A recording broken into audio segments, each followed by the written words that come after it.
In middle August, on into September, if you can find some blazing star in bloom, you might find one of the keenest skippers we've got, the Leonard skipper.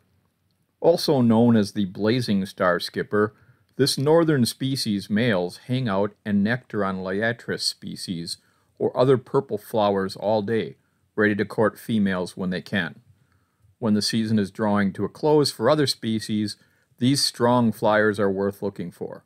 They can perk up the grumpiest butterflyer's day. Unlike other grass skippers, like long dash that have patterning that fades over time, the Leonard's has very distinct cream-colored marks on a red-infused milk chocolate background on the hind wing. The contrast is a bit shocking if one's accustomed to drab skippers.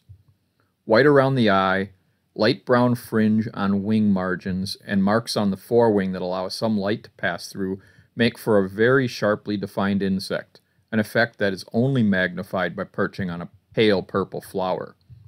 Western species tend to have a more yellowish base coloring, as shown by Glassberg.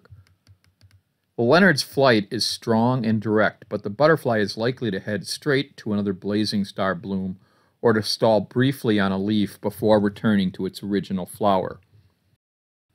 Leonard skipper has a western population ranging throughout and a little past the Dakotas and western Nebraska, and an eastern population found throughout Pennsylvania and New York south to northern Georgia, Alabama, and Mississippi. In between these large regions, a middle range that corresponds roughly with the Mississippi, Minnesota, and Wisconsin river valleys, along with Michigan, forms a third range nearly disconnected from the other regions. Until recently, the western butterflies were considered a separate species, the Pawnee skipper, seen, for example, in Klotz's Peterson Field Guide to the Eastern Butterflies of 1951.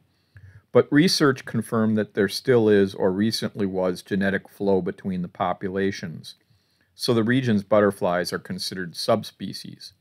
Wisconsin's Leonards are an intermediate subspecies which demonstrates a spectrum of forms in different parts of the state. Eggs laid in late summer hatch in about 10 days. The larvae feed briefly on various grasses, including little bluestem, before entering diapause, overwintering as a first-stage caterpillar. The following July, the caterpillars pupate. Males emerge first, females a few days later. The female, who can lay a few hundred eggs, descends into vegetation where males mate with them. Many butterflies have the luxury of being able to move significant distances because they are likely to find their caterpillar host plant and essential nectaries on which they can survive. Leonard skipper, though, specializing on the relatively scarce blazing star species for nectar and upon better prairie grasses like bluestems and possibly some forbs for caterpillar food, is likely to have a very limited range that meets its needs, surrounded by a food desert of species that cannot meet its needs and which it is risky to fly through. In other words, each population of Leonards in Wisconsin is an island population, reliant upon the continued health of that island. Such specialization brings great risk for this remarkable butterfly. Minnesota recognized Leonard skipper as a species of special concern in 1996 due to the loss of dry prairie and savanna habitat. Ecologically, we can understand this skipper's precarious status. Let's say we have 5 populations in a rectangular field. The black circle shows the possible flight range for a butterfly from the central group. A traveling butterfly can successfully reach 3 other groups. For survival, this can be really important as it allows repopulation if one of those neighboring populations faces catastrophe. The group in the bottom right-hand corner, though, is isolated. That population, fragmented from the others, faces greater risk of being wiped out by a chance event. This model represents the situation for many butterflies in the past, before human activity changed their world. Agriculture, highways, communities, forest plantations, and other human activities have destroyed many of the historic populations by removing habitat. This model shows much greater distance between populations due to habitat loss. A traveling butterfly is, statistically, far less likely to reach another population of its species. The populations are fragmented. They have a limited gene pool and have less opportunity to survive hardship. Let's imagine that a fire destroys our central population. Now the remaining populations are even more isolated. What can we do to help this butterfly species survive? One response is to defragment the environment by creating new habitats. For the Leonard skipper, this would mean planting and maintaining little bluestem and blazing stars in new areas within range of existing populations. These are the purple shapes shown here.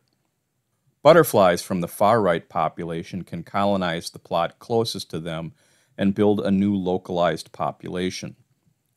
Over time, that population can colonize the next site.